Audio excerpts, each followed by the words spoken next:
نحمده ونصلي ونسلم على سيدنا ومولانا محمد رسوله النبي الأمين المكين الحنين الكريم الرؤوف الرحيم. أما بعد،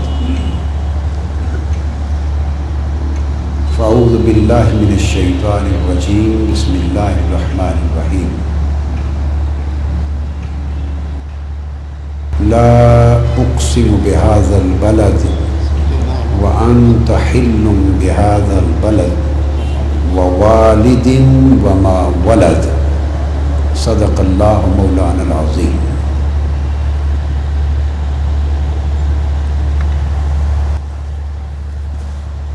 محترم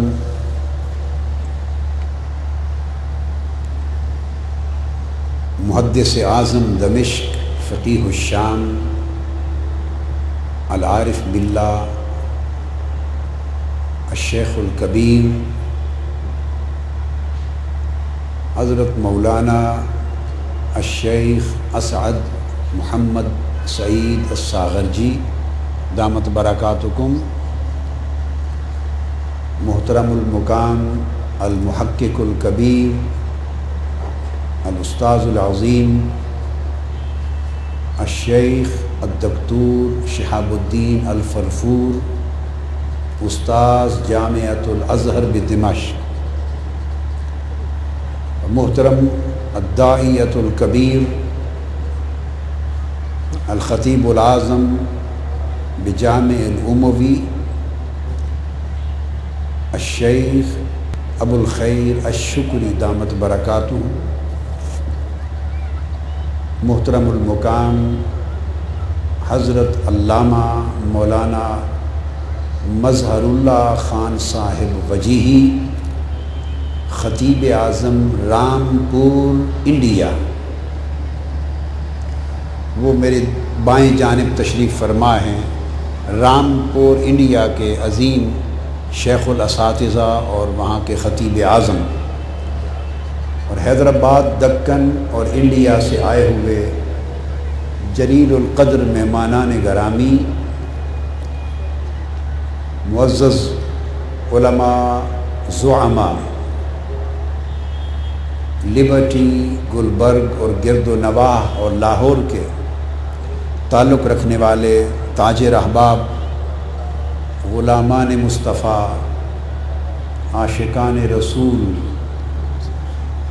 خواتین و حضرات، اور بالخصوص آج کی محفل میلاد النبی صلی اللہ علیہ وآلہ وسلم کی انتظامیہ، جملہ کارکنان تحریک محبت مصطفیٰ صلی اللہ علیہ وآلہ وسلم، اور لاہور اور علاقہ حاضہ کے تمام علماء کرام، خطباء اعظام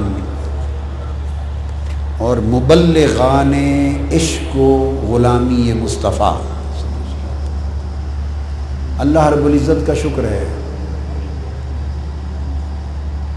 جس کی توفیق سے ہم لبرٹی میں ایک عظیم الشان محفل میلاد مصطفیٰ صلی اللہ علیہ وآلہ وسلم میں جمع ہیں، اور میں تحریک محبت مصطفیٰ کے جملہ کارکنان کو صمیم قلب سے مبارکباد پیش کرتا ہوں۔ ان احباب نے مجھ سے یہ کہا کہ آج کی گفتگو میں اس موضوع پر کروں کہ میلاد النبی صلی اللہ علیہ وآلہ وسلم کی محافل منعقد کرنا، اس کا جشن منانا اور اس کے لیے مسرت و فرحت کے اہتمام کرنا، اس کو سیلیبریٹ کرنا، منانا، اس کی قرآن و حدیث میں اور شریعت اسلامیہ میں حیثیت کیا ہے۔ انہوں نے کہا کہ آج کے حاضرین کو قرآن و حدیث اور شریعت کے دلائل کی روشنی میں یہ مسئلہ سمجھا دیں۔ سو میں ان کی خواہش کی تعمیل میں آج اسی نکتے کو اپنا موضوع بنایا ہے۔ ایک بات آپ سن چکے اور جان چکے، جس کو میں شروع میں بتا دوں کہ آج کی تقریب میں آپ خوش نصیب ہیں کہ عالم عرب کے اکابر علماء اور شیوخ اور محدثین اور محققین موجود ہیں۔ ملک شام اور جامع الازہر سے تعلق رکھنے والے،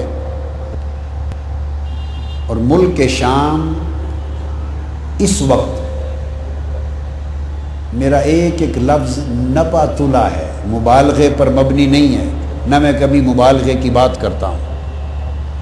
آپ کے علم میں لانا چاہتا ہوں یہ بات کہ ملک شام اس وقت روئے زمین پر علم دین کا اور علم شریعت کا، علم کا سب سے بڑا مرکز ملک شام ہے، دمشق ہے، اور دوسرا تاریخی مرکز پھر الازہر مصر ہے، اور تیسرا علم دین کا، علم شریعت کا بڑا مرکز سرزمین بغداد ہے۔ میں تو بعد میں بیان کروں گا ہی، مگر انہوں نے اپنی زبان سے شہادت دی کہ جشن میلاد مصطفیٰ صرف پاک و ہند میں نہیں منایا جاتا، یہ سارے عالم عرب اور عالم اسلام کا معمول ہے۔ صرف سعودی عرب کے ایک محدود خطے کو چھوڑ کر، اور وہ بھی محض 75 سال سے، آج سے 75 سال پہلے پوری تاریخ میں حرمین شریفین میں بھی جشن میلاد مصطفیٰ آپ سے بڑھ کر دھوم دھام سے منایا جاتا تھا۔ انہوں نے یہ بات آپ کو بیان کر دی، اور میں تو پھر پورے عالم عرب، عالم اسلام میں ان کی محافل میلاد میں شریک ہوتا ہوں۔ دنیا کا کوئی کونا ایسا نہیں جہاں مصطفیٰ کے میلاد کا جشن نہ منایا جاتا ہو، صلی اللہ علیہ وسلم۔ یہ پوری امت کا معمول ہے۔ اس کا انکار کرنے والے احباب عالم اسلام اور عالم عرب میں تعداد کے اعتبار سے آٹے میں نمک کی حیثیت بھی نہیں رکھتے، آٹے میں نمک کی حیثیت بھی نہیں رکھتے۔ اب میں آپ کو اس موضوع کی علمی حیثیت سمجھانا چاہتا ہوں۔ سب سے پہلے جو نقطہ میں واضح کروں گا، سب سے پہلے ایک بات ذہن نشین کر لیں کہ بعض ذہنوں کو ایک مغالطہ ہے، اور وہ یہ کہ اسلام میں یہ جو سیلیبریشن ہوتی ہے، سیلیبریشن، بعض مواقع کو منانا، سیلیبریٹ کرنا، بعض لوگ سمجھتے ہیں کہ سیلیبریشن یہ اسلام کی روایت نہیں ہے، یہ علاقائی، جغرافیائی یا پاکستان اور ہندوستان کی ثقافتی روایت ہے۔ سیلیبریشن کا تعلق اسلام سے نہیں ہے۔ پہلے اس نقطے سے شروع کرتے ہیں۔ یہ بات ذہن نشین کر لیں کہ سیلیبریٹ کرنا، کسی شے کو منانا، اس کی یاد کو منانا اور ہمیشہ تکرار سے منانا، یہ عین اسلام ہے، عین اسلام ہے۔ نماز، پنجگانہ نماز، پنجگانہ نماز، پانچوں فرائض، آج آپ کو بتا دوں یہ بھی سیلیبریشن ہے، یہ بھی کسی کی یاد منائی جاتی ہے۔ یہ جو فرائض خمسہ ہے، نماز، پنجگانہ، سن لیں، یہ بھی پیغمبروں کی یاد منائی جاتی ہے۔ کتب احادیث میں اور کتب سیر میں آیا ہے، امام جلال الدین سیوطی نے الخصائص الکبریٰ میں روایت کی، اور امام طحاوی نے شرح معانی الآثار میں روایت کیا، اور دیگر بہت ساری کتب میں، حدیث کی کتابوں میں اور سیرت کی کتابوں میں ہے کہ نماز فجر یہ حضرت آدم علیہ السلام کی یاد منائی جاتی ہے کہ حضرت آدم علیہ السلام کی توبہ جب قبول ہوئی تو فجر کا وقت تھا، اور آپ نے قبول توبہ پر 2 رکعت نماز شکرانہ ادا کی۔ اس 2 رکعت شکرانے کی یاد منانا نماز فجر کے 2 فرض بن گئے۔ تو نماز فجر سیلیبریشن ہے حضرت آدم کی قبول توبہ کی۔ نماز ظہر سیدنا ابراہیم علیہ السلام کی سیلیبریشن ہے۔ کتب حدیث میں آتا ہے کہ حضرت اسحاق علیہ السلام ان کی دعا کے نتیجے میں انہیں جب عطا ہوئے، ولادت ہوئی، تو ظہر کا وقت تھا۔ آپ نے ان کی ولادت پر شکرانے کی 4 رکعتیں نفل پڑھی۔ وہ 4 رکعتیں حضرت ابراہیم کا شکرانہ امت محمدی کے لیے نماز ظہر بن گئی۔ نماز سے بڑی نکتہ سمجھ لیں، اللہ کی عبادت کوئی نہیں۔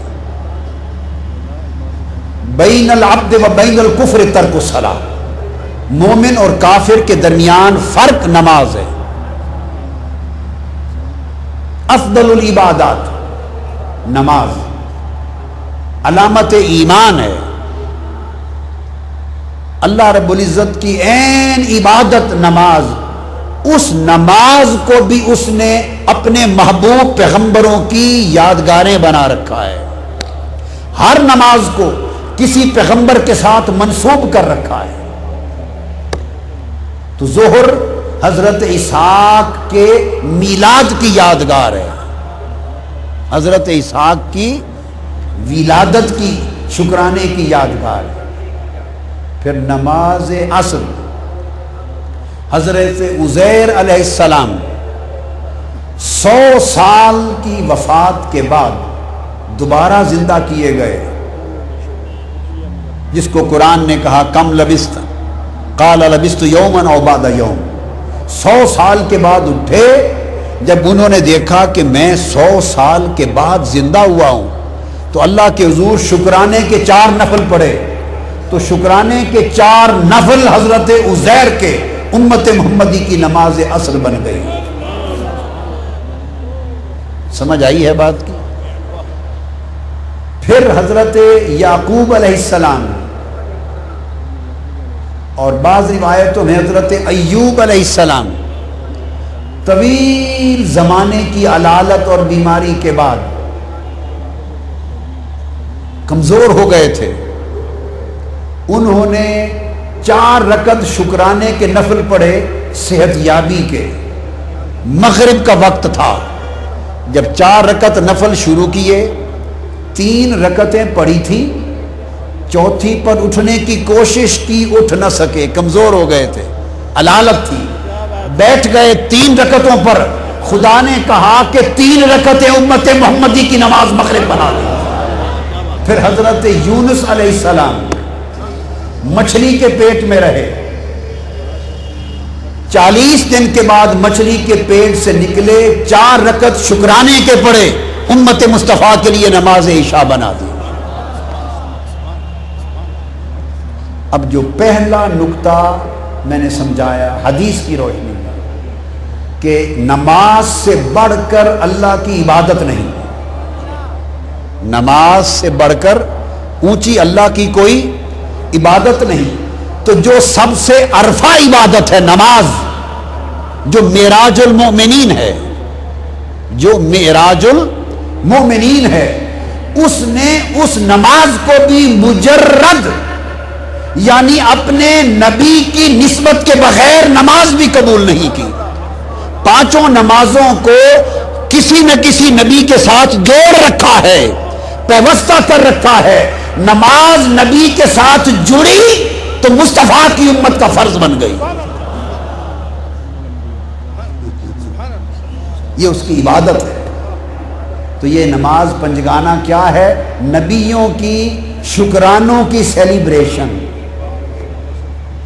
انبیاء کے شکرانوں کی سیلیبریشن۔ ہم سیلیبریٹ کرتے ہیں،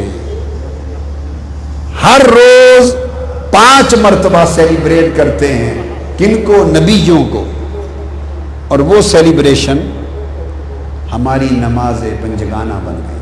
اسی طرح حج کیا ہے؟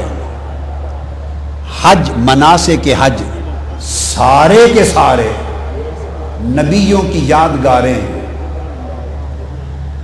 سب مناسک کے حج سیلیبریشن ہے۔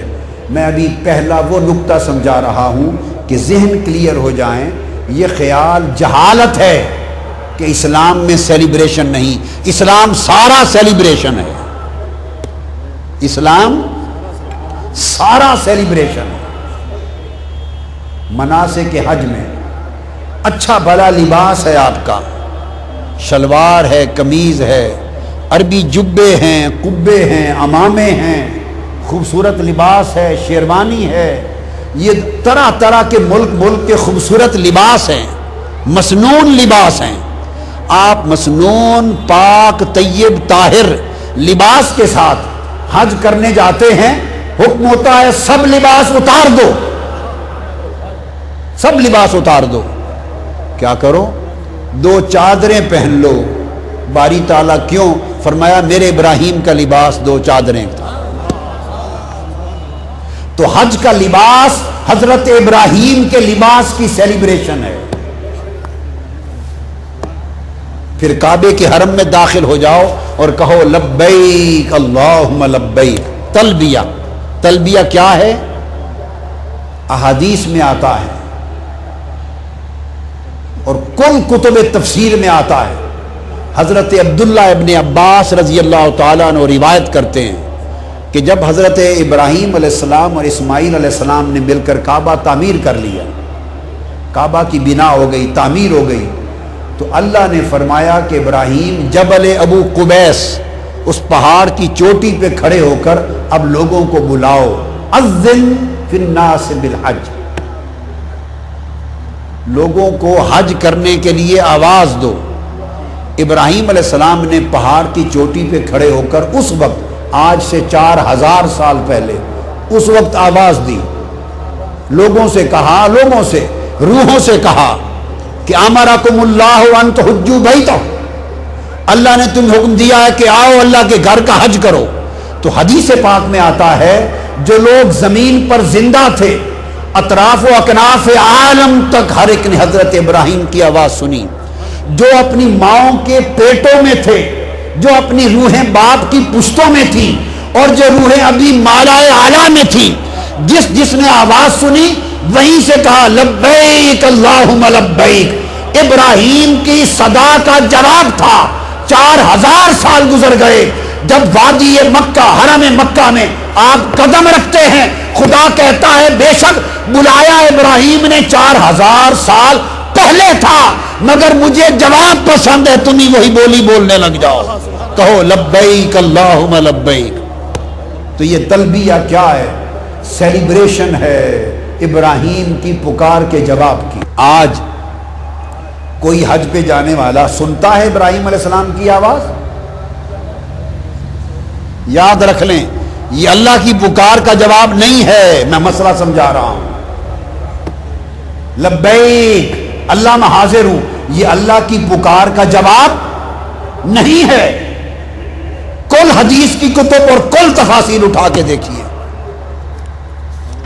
میں نے کیا عرض کیا؟ اللہ کی آواز کا یہ جواب نہیں ہے۔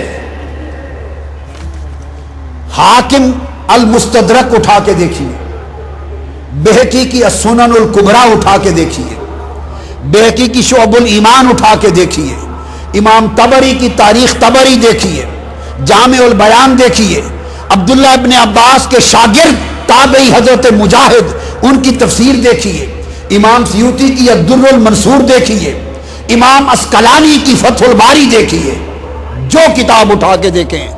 بتانا چاہتا ہوں لبیک اللہم لبیک اللہ کی کسی ندا کا جواب بولیے نہیں ہے، ابراہیم علیہ السلام کی ندا کا جواب ہے۔ اللہ کی پکار کا آواز نہیں ہے، پھر کہہ رہا ہوں حضرت ابراہیم کی پکار کا جواب ہے، اور وہ پکار آپ نہیں سنتے۔ جواب دیتے ہیں، تو گویا یہ بھی یادگار ہے۔ پھر اس کے بعد یہی حدیث جو میں نے بیان کی کہ یہ اللہ کی پکار نہیں، ابراہیم علیہ السلام کی پکار کا جواب ہے، یہ مصنف ابن ابی شیبہ میں بھی ہے، امام شوکانی نے بھی اس کو بیان کیا، علامہ آلوسی نے بیان کیا، امام ابن عبد البر نے التمہید میں بیان کیا، امام زیلعی نے اس کو نصب الرایہ میں بیان کیا۔ جو کتاب حدیث کی، سیرت کی، تفسیر کی، فقہ کی جو اٹھا لے، تو یہ ان کی پکار کی سیلیبریشن ہے، ہم جو تلبیہ کرتے ہیں۔ پھر اس کے بعد آپ عرفات میں جمع ہوتے ہیں۔ عرفات کو جمع ہونا زوال سے غروب کے درمیان حج ہے۔ حج کے لیے نہ کوئی نفل ہے، نہ کوئی خطبہ واجب ہے، نہ نفل ہے، نہ کسی قرآن کی سورت کی تلاوت ہے، نہ ذکر اذکار ہے، نہ خاص دعا ہے، نہ خاص طرز کی عبادت ہے، کچھ نہیں۔ کچھ آتا ہے تو پڑھ لیں، کچھ نہیں آتا تو کچھ نہ پڑھیں۔ گنگے بہرے گنگے بن کر زور سے مغرب کے درمیان میدان عرفات میں پہنچ جائیں، تم حاجی ہو گئے۔ کچھ نہیں کرنا، حج ہو گیا۔ کیوں کہ وقوف عرفات میں جمع ہو جانا یہ یادگار سیلیبریشن ہے ملاقات حضرت آدم و حوا کی۔ حضرت آدم ہند میں اترے تھے سرندیب کے پہاڑ میں، حضرت حوا ادھر اتری، ایک دوسرے کو تلاش کرتے کرتے اس میدان میں پہنچے تو ایک دوسرے کو پہچان لیا۔ پہچاننے کو کہتے ہیں عرفات، پہننا پہچان لینا، تو اس پہچان کے میدان میں پہنچ جانا حج ہے۔ تو حج کیا ہے؟ یادگار ملاقات ہے، یادگار ملاقات ہے آدم و حوا کی، یہ حج ہے۔ پھر آپ مزدلفہ سے ہو کے مینا آ گئے، اور وہاں مینا شیطان کو کنکریاں مار رہے۔ کوئی شیطان کھڑا ہے آج؟ انہوں نے اینٹوں اور پتھر اور کنکریاں اور گارے کا بنا رکھا ہے، اور کہتے ہیں شیطان ہے، کنکریاں مارو۔ کبھی آپ نے عقل سے سوچا؟ آپ 3 دن تینوں شیطانوں کو کنکریاں مارتے ہیں، کبھی سوچا؟ کاہے کی کنکریاں؟ بھئی شیطان تو آیا تھا حضرت اسماعیل علیہ السلام کو روکنے، تو آپ نے کنکریاں مار کے اسے بھگایا تھا۔ اب نہ شیطان وہاں، نہ آپ کو روکنے والا، نہ ابراہیم و اسماعیل، نہ بھگانے کے لیے کنکریوں کی ضرورت۔ اب پتھر کے ستون ہیں، انہیں شیطان کا نام دے کے کنکریاں مارے جا رہے ہو، عقل کو گھر رکھ کے آئے ہو، عقل و خیرت کو گھر رکھ کے آئے ہو، کنکریاں مار رہے ہو۔ کیا؟ اسماعیل کی ایک یاد ہے، ادا کی یاد منا رہے ہیں، ادائے اسماعیل کی یاد منا رہے ہیں۔ پھر ذبح کرتے ہیں، وہ ذبح اسماعیل کی یاد ہے، قربانی کرتے ہیں، احرام اتار دیتے ہیں۔ مقصود بات کا بتانا یہ تھا۔ پھر آ کے کعبے کا طواف کرتے ہیں، پہلے بھی بعد میں بھی، اور پھر حجر اسود کو چومتے ہیں، پتھر کو۔ اسلام پتھروں سے جان چھڑانے آیا تھا یا پتھروں کو گلے لگانے آیا تھا؟ بولیے۔ اسلام پتھروں سے جان چھڑانے آیا تھا۔ حرم کعبہ سے سب پتھر چن چن کے نکال دیے تھے، بات سمجھنا، سب پتھر نکال دیے۔ 2 پتھر ہیں، سارے پتھر اٹھا کے پھینک دیے۔ 2 پتھر رب نے اپنے کعبے کے اندر سما دیے۔ وہ کیا ہیں؟ دونوں پتھر کسی سے منسوب ہیں، کسی سے منسوب ہیں۔ ایک پتھر کعبے کی دیوار میں ہے، صحیح بخاری کتاب الحج، صحیح مسلم کتاب الحج، سنن ابن ماجہ کتاب المناسک، نسائی السنن الکبریٰ، امام احمد بن حنبل کی مسند، بیہقی کی سنن کبریٰ، کل کتب حدیث میں حجر اسود۔ بولیے، پتھر کو چومنا توحید ہے؟ جی، پتھر کو چومنا نماز ہے؟ پتھر کو چومنا روزہ ہے؟ کیا ہے؟ کعبے میں لگا ہے پتھر، سیدنا فاروق اعظم پہنچے، یہ بخاری شریف میں ہے۔ چومنے لگے، چارہ ہی کوئی نہیں، کوئی بھاگ ہی نہیں سکتا پتھر کو چومے بغیر۔ چومنے سے پہلے کہنے لگے انی اعلم انک حجر لا تضر ولا تنفع ولولا انی رأیت النبی یقبلک ما قبلتک ابدا۔ اے حجر اسود، میں جانتا ہوں کہ تو ایک پتھر ہی تو ہے، نہ میرا نفع تیرے ہاتھ میں ہے نہ میرا نقصان تیرے ہاتھ میں ہے۔ ہم موحد لوگ ہیں، توحید والے، سب پتھروں کو چھوڑ چکے، اور پتھروں کو چھوڑنے کے بعد اے پتھر تمہیں چومتے پھرتے ہیں۔ خدا کی قسم اگر مصطفیٰ کے لب تمہیں نہ لگے ہوتے تو میں تجھے کبھی بوسہ نہ دیتا۔ میں تو اس لیے چومتا ہوں کہ مصطفیٰ کے لب لگے۔ اب ہمیں حکم ہو گیا کہ پتھر چومو، مصطفیٰ کے لب لگے ہیں، چوما ہے۔ اب یہ بات وہ کہہ گئے اور چومتے رہے، مگر یہ بات سمجھ نہ آئی کہ وہ تصور میں حجر اسود کو چوم رہے تھے یا مصطفیٰ کے لبوں کو چوم رہے تھے۔ سب پتھر نکال دیے، ایک پتھر گاڑ دیا کعبے کے سین میں، اس کا نام مقام ابراہیم، اور اس مقام ابراہیم پر ابراہیم علیہ السلام کے قدموں کے نشان لگے ہوئے ہیں، قدموں کے نشان لگے ہیں۔ فرمایا واتخذوا من مقام ابراہیم مصلی، تمہارا طواف ہی قبول نہیں ہے اگر تم 7 چکر لگانے کے بعد 2 نفل مقام ابراہیم پہ نہ پڑھو تو باری تعالیٰ نفل کیسے پڑھیں؟ فرمایا اس طرح سامنے کعبہ ہو اور تمہارے اور کعبے کے درمیان تمہارے سامنے وہ پتھر ہو جہاں میرے ابراہیم کے قدموں کے نشان ہیں۔ لوگوں، تم نبیوں کے قدموں کے نشانوں سے بھاگنے والے، اللہ والوں کے قدموں کے نشان سے بھاگنے والے ہر جگہ سے بھاگ گئے، مگر صحن کعبہ میں پہنچے تو خدا نے پکڑ لیا، کہا میرے پیغمبر کے قدموں کے نشان سامنے رکھو اور نفل پڑھو۔ اور وہ نشان کیا ہیں؟ ایک لطیف بات سمجھیں، وہ نشان ابراہیم علیہ السلام کے قدموں کے، وہ میلاد مصطفیٰ کی نشانی ہے۔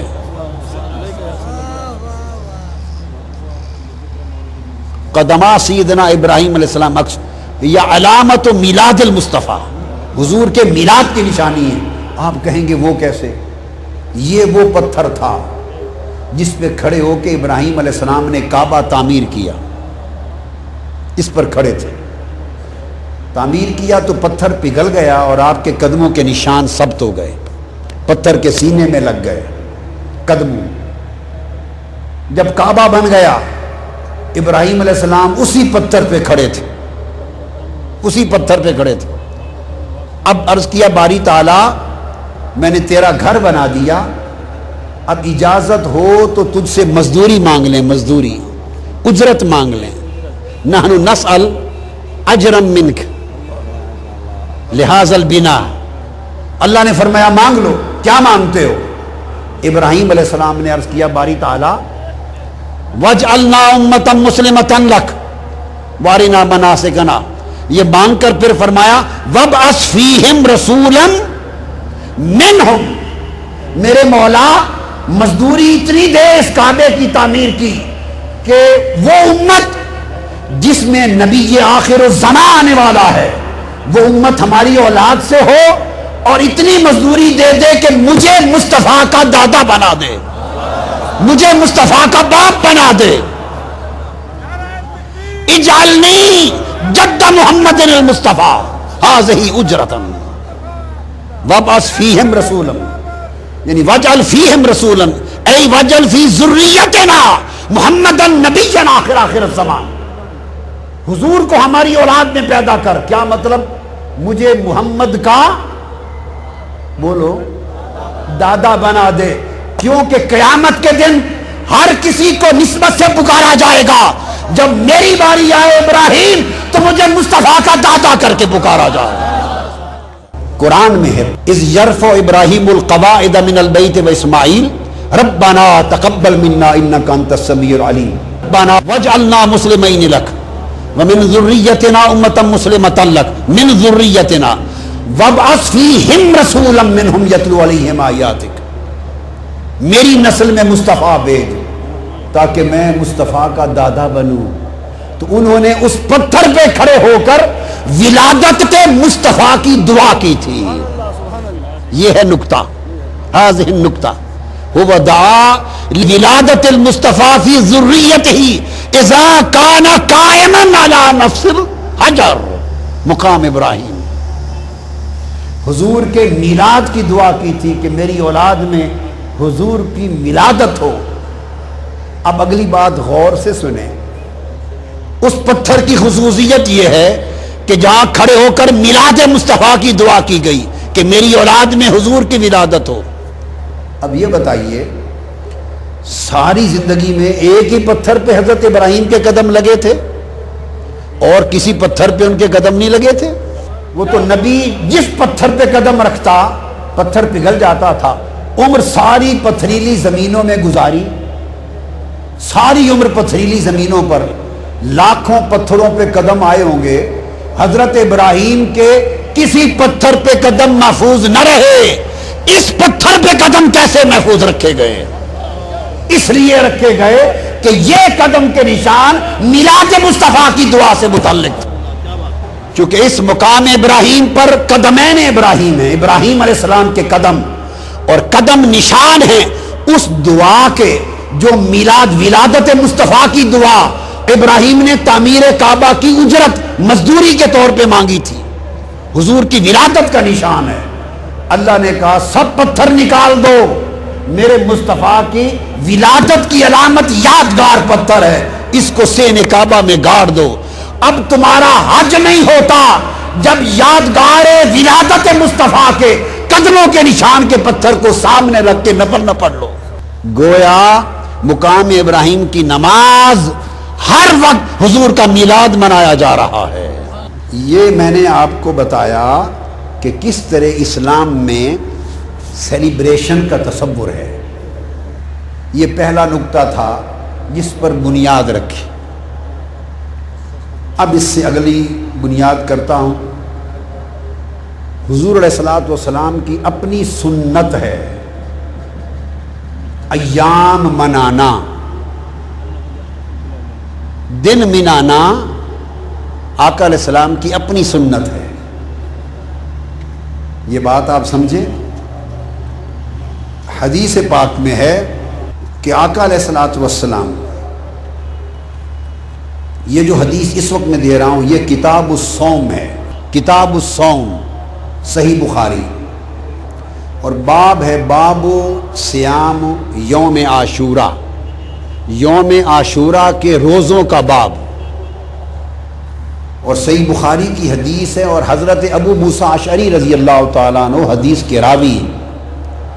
حدیث میں یہ ہے کہ آقا علیہ السلام ہجرت مدینہ کی تو الفاظ ہیں کان یوم عاشورہ تعدہ الیہود عیداً، عاشورہ کا دن بخاری شریف یہودی لوگ بطور عید مناتے تھے۔ یہ بات سمجھنے والی ہے، یہودی لوگ اسے بطور بولیے عید مناتے تھے، اور یہ بھی سن لو کہ بطور عید کیوں مناتے تھے۔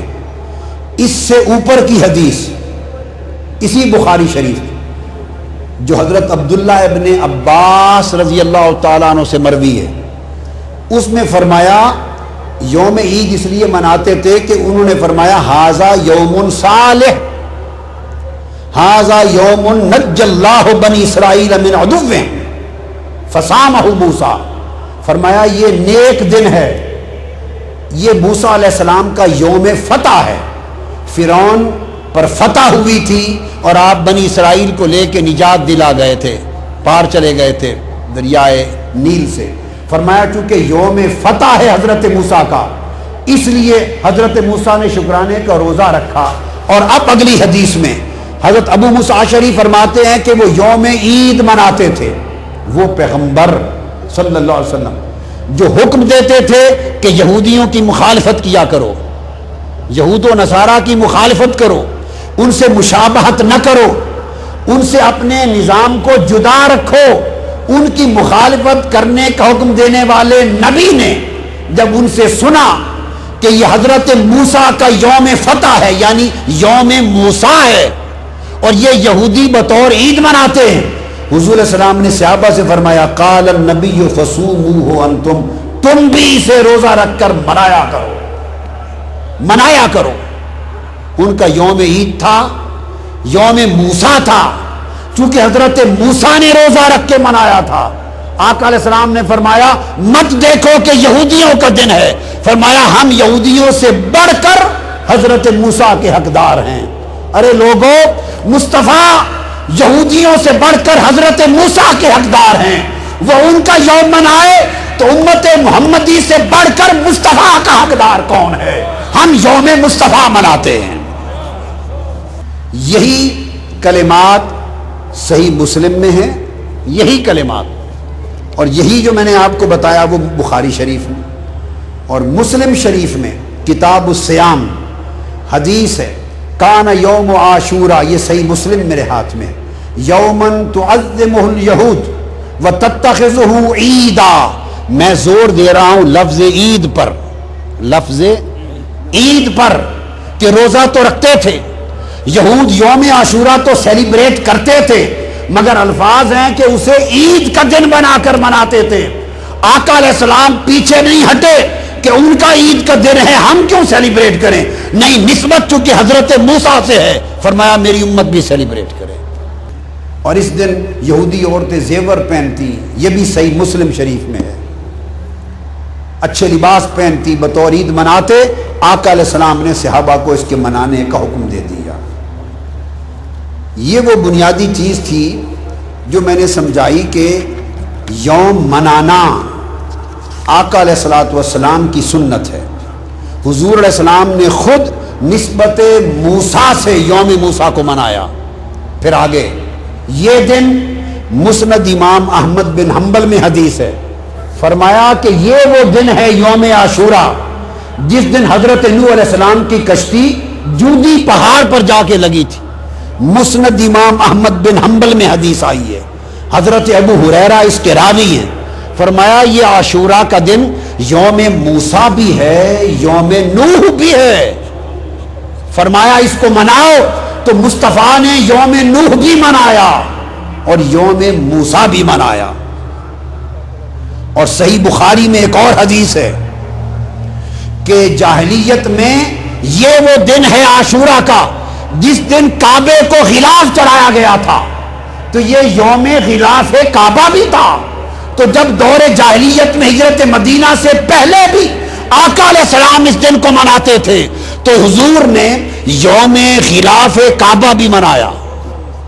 یوم، یہ صحیح بخاری کتاب الحج، کان یومن تستر فیہ الکعبہ، وقال الامام ابن الحجر الاسقلانی کانوا یعظمہ بقسوۃ الکعبہ فی، وہ اس دن کی عزت کرتے تھے کہ یہ کعبے کے خلاف کا دن ہے۔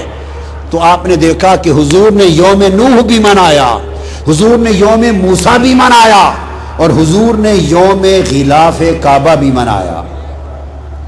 آقا علیہ الصلوۃ والسلام، امام ابن حجر اسقلانی جو امام المحدثین ہیں، حدیث کی کل سندیں کسی مسلک اہل سنت والجماعت کے کسی مسلک کا عالم ہو، حنفی ہو، مالکی ہو، شافعی ہو، حنبلی ہو، عرب کا ہو، ہند کا ہو، عجم کا ہو، حرمین کا ہو، شام کا ہو، مصر کا ہو، کوئی عالم، کوئی محدث، ہر ایک کی سند اوپر امام ابن حجر اسقلانی کے ذریعے سے جاتی ہے۔ امام اسقلانی حجت المحدثین، وہ امام ابن حجر اسقلانی کہتے ہیں، ان سے پوچھا گیا، امام اسقلانی سے پوچھا گیا کہ میلاد مصطفیٰ بنانے پر آپ کا فتویٰ کیا ہے؟ امام جلال الدین سیوطی نے اس کو روایت کیا، حسن المقصد فی عمل المولد میں امام سیوطی نے روایت کیا کہ امام ابن حجر اسقلانی سے پوچھا کہ جشن میلاد مصطفیٰ، حضور کا میلاد منانے پر آپ کا فتویٰ اور دلیل کیا ہے؟ فرمایا حضور کا میلاد منانا، ابن حجر اسقلانی نے، اس حدیث اور سنت رسول سے ثابت ہے۔ اسقلانی فرماتے ہیں کہ جب حضور نے خود مدینہ پہنچ کر یوم موسیٰ منایا تھا، تو جب وہ یوم موسیٰ منا رہے ہیں، ہم یوم ولادت مصطفیٰ کیوں نہ منائیں؟ اب یہ کوئی پاکستانی عالم کا حوالہ نہیں دیا میں نے، کسی ہندوستانی عالم کا حوالہ نہیں دیا، اور آج کا نہیں، میں نے حوالہ دیا امام ابن حجر اسقلانی کا آپ کو۔ اب اس کے بعد اگلی بات جو بڑی قابل توجہ ہے، یہ تو تھی یہ چیز، آگے بخاری شریف میں حدیث ہے کتاب الایمان، اور بخاری ہی میں حدیث وہی کتاب المغازی، اور تیسری بار پھر بخاری کتاب التفسیر القرآن، اور چوتھی بار پھر بخاری میں کتاب الاعتصام، اور صحیح مسلم کتاب التفسیر، اور جامع ترمذی کتاب التفسیر، بار بار امام بخاری اور امام مسلم نے یہ حدیث نقل کی۔ ایک یہودی نے کیا؟ ایک یہودی نے حضرت عمر فاروق سے پوچھا رضی اللہ تعالی عنہ، سیدنا فاروق اعظم سے پوچھا کہ اے عمر، کہ آپ کے قرآن میں ایک آیت ایسی ہے، ایک آیت اگر وہ ہماری تورات میں اترتی، ہماری تورات میں اترتی تو ہم اس دن کو یوم عید کے طور پہ مناتے۔ یہ بخاری میں بھی ہے، مسلم میں بھی ہے، اور میں ترمذی شریف سے پڑھتا ہوں آپ کے لیے، ترمذی شریف میں بھی ہے۔ فرمایا کہ ہم اس دن کو یوم عید کے طور پہ مناتے اگر وہ ہماری تورات میں اترتی، حضرت عمر فاروق سے۔ اور دوسری حدیث ترمذی میں یہ بات حضرت عبداللہ ابن عباس سے کہی، ایک آیت ایسی ہے اگر ہماری کتاب تورات میں اترتی تو ہم اسے یوم عید مناتے، تم تو نہیں مناتے۔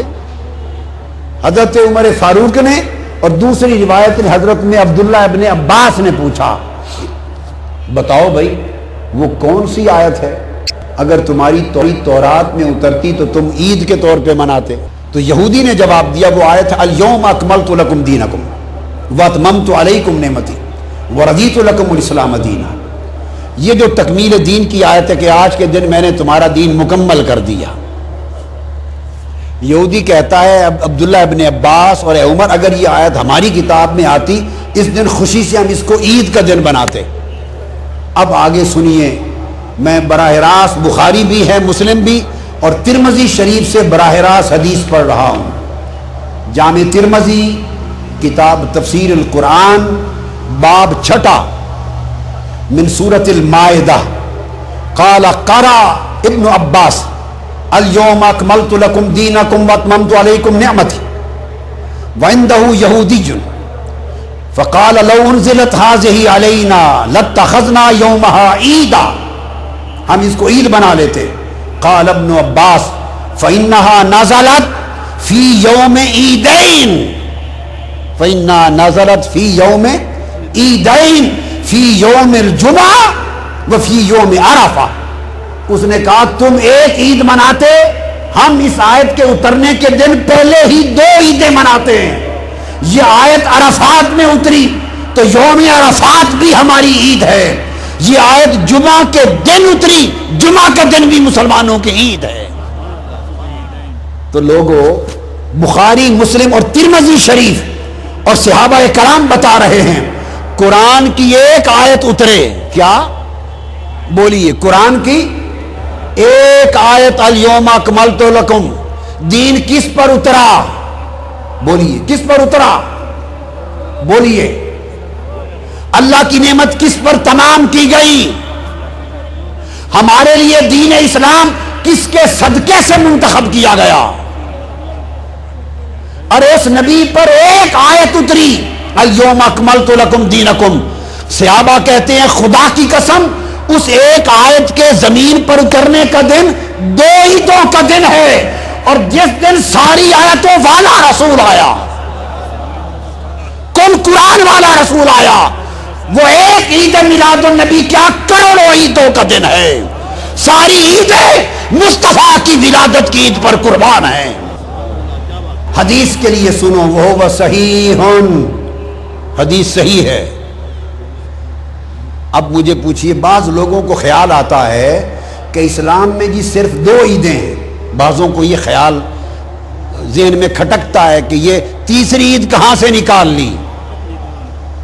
وہ کہتے ہیں تم نے تیسری میلاد النبی کی عید، اور اگر لکھا ہوا ملے عید میلاد النبی تو کہتے ہیں معاذ اللہ شرک ہو گیا، بدعت ہو گئی، عیدیں تو 2 ہیں، تیسری عید کہاں سے آ گئی؟ تیسری عید عبداللہ ابن عباس سے آ گئی، تیسری حضرت عمر فاروق سے آ گئی، بخاری مسلم اور ترمذی سے آ گئی۔ فرمایا عید الفطر ایک عید اور عید الاضحیٰ ایک عید۔ اضحیٰ قربانی عرفات میں ہوتی ہے یا مینا میں؟ بولیے کہاں ہوتی ہے؟ بولیے بھائی، قربانی کہاں ہوتی ہے؟ عرفات میں یا مینا میں؟ مینا میں، تو وہ عید کا دن ہے۔ فرمایا یہ عرفات میں اتری وہ بھی عید کا دن ہے، اور فرمایا جمعہ کے دن اتری وہ بھی عید کا دن ہے۔ تو ایک عید الفطر ہوئی، ایک عید الاضحیٰ ہوئی، ایک عید عرفہ ہوئی، ایک عید الجمعہ ہوئی۔ 4 عیدیں تو حدیث سے ہو گئیں، اور یہ ساری عیدیں عید ولادت مصطفیٰ کی غلام ہو گئی۔ سال میں 52 جمعے آتے ہیں، کتنے؟ ہر ہفتے ایک جمعہ آتا ہے، اور ہر جمعہ عید ہے، تو شریعت میں 52 عیدیں ہیں جمعہ کی۔ تو جمعہ کے عید ہونے پر ہمارے ذہن میں کبھی ہیجان نہیں آتا، اور میلاد مصطفیٰ کے عید ہونے پر ہیجان آتا ہے۔ نادانوں کچھ تو سوچا کرو، اور تم پر میرے آقا کی عنایت نہ سہی، ظالم وہ کلمہ پڑھانے کا بھی احسان گیا، حضور سے اتنے دور ہو گئے، مصطفیٰ سے اتنے بیگانہ ہو گئے کہ جمعہ بھی تمہیں عید پسند ہو، عرفہ کی عید بھی پسند ہو، ساری عیدیں پسند ہو، مگر ولادت مصطفیٰ آئے تو عید کی بجبی ہو جائے۔ اب آئیے جمعہ کیوں عید بنا، آگے چلتے ہیں۔ جمعہ بولیے کیوں عید بنا؟ حدیث سے پوچھتے ہیں کہ جمعہ کا دن عید کیوں بنا۔ آئیے آقا علیہ السلام نے فرمایا، حدیث ہے سنن ابن ماجہ صحاح 6 کی حدیث، کتاب و اقامت الصلاۃ، طبرانی المعجم الاوسط، امام احمد بن حنبل کی المسند، ابن خزیمہ کی الصحیح، امام حاکم کی المستدرک، کل کتب حدیث میں، اور صحاح 6 ابن ماجہ۔ بتا رہا ہوں کہ جمعہ عید کیوں بنا، یاد رکھ لیں یہ نقطہ زندگی بھر کے لیے۔ جمعہ عید کیوں بنا؟ آقا علیہ السلام نے فرمایا، حدیث پاک ہے سنیں، حضرت عبداللہ ابن عباس رضی اللہ تعالیٰ عنہ، ہوا یروی، ابن عباس روایت کرتے ہیں، عبداللہ ابن عباس، حضور علیہ السلام نے فرمایا ان ھذا ای یوم الجمعہ، یہ دن ھذا یوم عید جعلہ اللہ للمسلمین، اللہ نے اس دن کو عید کا دن بنایا ہے مسلمانوں کے لیے۔ فمن جاء الی الجمعہ فلیغتسل، اس دن غسل کر کے آیا کرو، نئے کپڑے پہنا کرو، خوشبو لگایا کرو۔ میں 3 باتیں بتاؤں گا، یہ پہلا نقطہ، جمعہ عید کا دن ہے، غسل کیا کرو، نئے کپڑے پہنا کرو، خوشبو لگایا کرو، مسواک کیا کرو، چمک دمک سے آیا کرو۔ کیوں؟ جمعہ عید کا دن ہے۔ ایک حدیث آگے، یا رسول اللہ پھر اور کیا کریں؟ یہ بات غور سے سنیں، یا رسول اللہ پھر اور کیا کریں؟ اور کیا کریں؟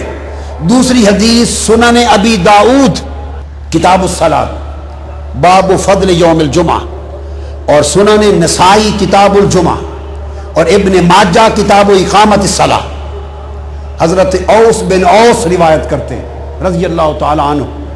پہلی بتایا، حضور نے فرمایا جمعہ عید کا دن ہے، اللہ نے بنایا ہے۔ اب یہ تیسری عید ثابت ہو گئی یا نہیں؟ بولیے، تو 2 کہاں گئی پھر؟ تو اسلام میں صرف 2 عیدیں ہیں، وہ صرف 2 کہاں گئی؟ اللہ نے فرمایا جمعہ عید کا دن بنایا ہے، 52 عیدیں جمعہ کی سال میں اور ایڈ ہو گئیں، 2 کی شرط ختم ہو گئی۔ وہ عید شرعی ہے، واجب ہے، یہ عید فرحت ہے، عید محبت ہے۔ اور بتا رہا ہوں کہ پھر آقا اور کیا کریں، فرمایا فَأَكْثِرُوا عَلَيَّ مِنَ الصَّلَاةِ، جمعہ کے دن مجھ پر کثرت سے درود و سلام پڑھا کرو، عید کا دن ہے، فرمایا جمعہ عید کا دن ہے، نہایا دھویا کرو، نئے کپڑے پہنا کرو اور کثرت سے مجھ پر درود و سلام پڑھا کرو۔ دو باتیں آ گئیں، یا رسول اللہ یہ بات بھی سمجھ میں آ گئی، یا رسول اللہ یہ بات بھی سمجھ میں کہ جمعہ عید ہے، یوم عید ہے، جمعہ کو غسل کریں، جمعہ کو کثرت کے دن درود و سلام پڑھیں، فہمنا، سمجھ آ گئی، مگر لما نفعل ھذا، لماذا، کیوں کریں، یہ عید کا دن کیوں بنا، درود و سلام کیوں پڑھا جائے؟ آقا نے فرمایا ان من افضل ایامکم یوم الجمعہ، سب سے افضل دنوں میں یوم جمعہ ہے، کیوں؟ فی خلق آدم، یہ حضرت آدم کے میلاد کا دن ہے، یہ حضرت آدم کے میلاد کا دن ہے، چونکہ پہلے نبی ہیں۔ میلاد اس لیے پیدائش کا دن، ماں باپ تو نہیں تھے تو ولادت ماں باپ کے طریق پہ نہیں، پیدائش تھی، پیدائش، خلقت، تخلیق، اس تخلیق کو استعارتاً سمجھانے کے لیے مول میلاد کہہ رہا ہوں۔ چونکہ جمعہ پیدائش آدم کا دن ہے، میلاد آدم کا دن ہے، تو قیامت تک امت کے لیے میلاد آدم کے دن یوم جمعہ کو یوم عید بنا دیا۔ ارے لوگو، جس دن حضرت آدم کی ولادت ہو وہ یوم عید بن جائے، اور جس دن مصطفیٰ کا میلاد ہو، جن کے صدقے خود آدم کی توبہ قبول ہوئی اور جن کے درود کے صدقے ان کا نکاح ہوا، اس نکاح سے آپ اور ہم حلالی پیدا ہوئے، ہم پیدا ہوئے، ہم جو حلالی اولاد بنے حضرت آدم کی، اس کی وجہ بھی درود و سلام مصطفیٰ ہے۔ حضور پر درود و سلام نے ہمیں ان کی نسل بنا دیا، تو وہ عید کا دن ہے۔ نسائی شریف، سیاستہ کی کتاب سنن نسائی، کتاب الصلاۃ، طبرانی میں امام ابن کثیر نے بھی روایت کیا، حضور علیہ السلام، حدیث ہے، فرمایا کہ معراج کی رات براق پہ سوار ہو کر بیت المقدس پہنچے، القدس، جب وہاں پہنچے تو جبرائیل امین نے عرض کیا یا رسول اللہ یہ خاص جگہ ہے، ذرا نیچے تشریف لائیے۔ آقا علیہ السلام براق سے اتر آئے، حدیث پاک ہے، حضور نے فرمایا جب براق سے میں اتر آیا فنزلت فصلیت، نیچے اتر آیا، پھر میں نے 2 نفل پڑھے، نماز پڑھی۔ جب 2 نفل پڑھ کے فارغ ہوا تو جبرائیل امین نے پوچھا اتدری این صلیت؟ صلیت ببیت لحم حیث ولد عیسیٰ، یا رسول اللہ آپ نے بیت لحم پہ نفل پڑھے ہیں اور یہ مکان میلاد عیسیٰ علیہ السلام ہے۔ جبرائیل امین نے بتایا یہ میلاد عیسیٰ کا گھر ہے، یہاں ان کی ولادت ہوئی تھی۔ ایک سوال ذہن میں آ سکتا ہے کہ عیسیٰ علیہ السلام سے درجہ تو حضور کا بلند ہے، حضور امام الانبیاء ہیں، تو امام الانبیاء ہو کر حضرت عیسیٰ کی جائے میلاد کی زیارت کو کیوں گئے اور وہاں 2 نفل کیوں پڑھے؟ ہاں، جواب یہ ہے حضور نہ جاتے تو قیامت تک امت کے لیے نبیوں کے میلاد کی جگہ کی زیارت کرنا سنت کیسے بنتا؟ زیارت مولد النبی سنت بن گئی، کیوں؟ حضور گئے، زیارت کی تو سنت ہو گئی۔ بالکل اسی طرح جیسے درجہ حضرت زکریا کا اونچا ہے یا حضرت مریم کا؟ پوچھئے کس کا درجہ اونچا ہے؟ حضرت زکریا علیہ السلام جلیل القدر پیغمبر ہیں، نبی ہیں، حضرت مریم ولی ہیں، حضرت عیسیٰ کی والدہ ہیں، درجہ پیغمبر کا حضرت زکریا علیہ السلام کا زیادہ ہے، مگر حضرت مریم حضرت زکریا کی تربیت میں، پرورش میں رہتی تھی۔ آپ آئے، دیکھا حجرے میں کہ بے موسم پھل پڑے ہیں حضرت مریم کے پاس، قرآن کہتا ہے وہ نبی ہیں، وہ ولی ہیں، اس کی کرامت دیکھی، بے موسم پھل دیکھے، جگہ دیکھ کر حضرت زکریا وہاں اس جگہ کے صدقے سے دعا مانگنے کھڑے ہو گئے. ہنالک دعا زکریا ربا. حضرت مریم کی جگہ پر کھڑے ہو کر اللہ کے پیغمبر نے دعا مانگی، مریم کو بے موسم پھل دینے والے رب، مجھے عمر کا موسم بیت گیا پر مجھے بھی یحییٰ کا پھل عطا کر دے. فنادته الملائکۃ وهو قائم یصلی فی المحراب. ابھی وہیں کھڑے دعا کر رہے تھے کہ فرشتے آ گئے. یا زکریا انا نبشرک بغلام، ہم تجھے بیٹے کی خوشخبری ولادت کی دیتے ہیں. تو آپ نے دیکھا نبی نے ولی کی جگہ پہ جا کے دعا کی. کیوں؟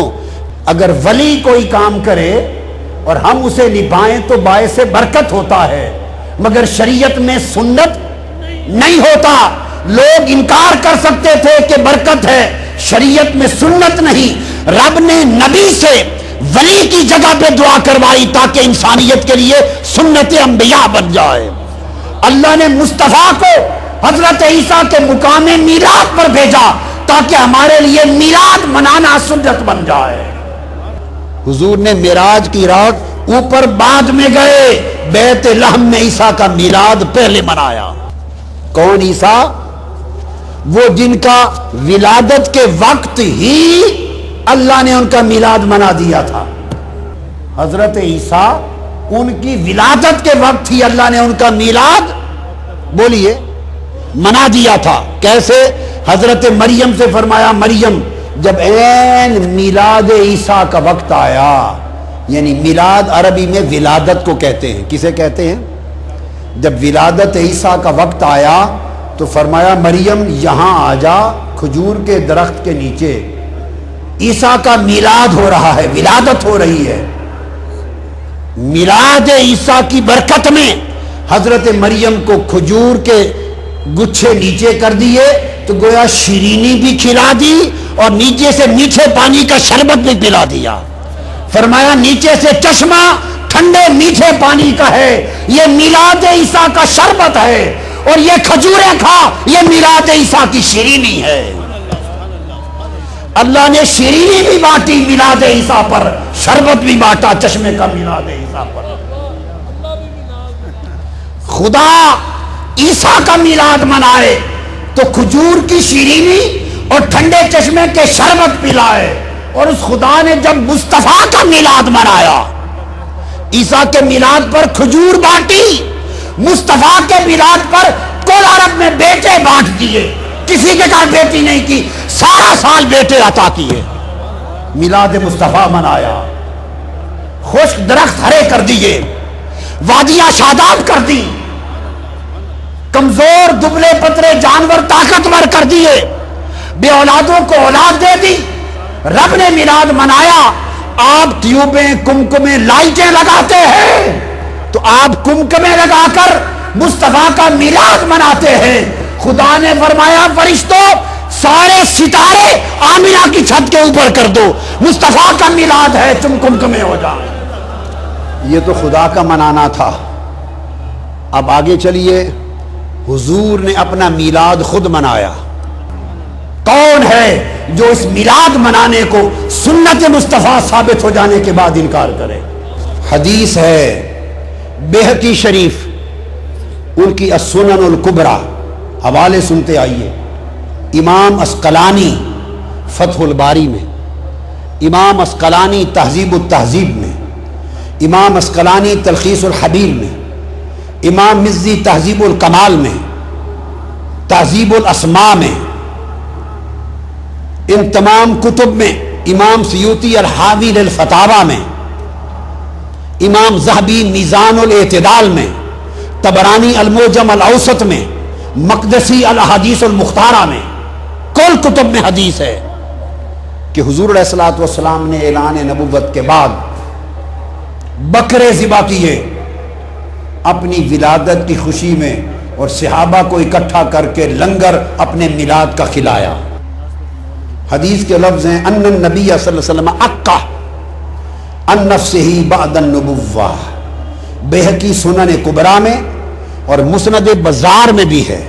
اور مجمع الزوائد میں امام حیثمی نے بھی روایت کیا، حضور نے بکرے ذبح کیے اور جمع کر کے کل صحابہ کو لنگر میلاد کھلایا۔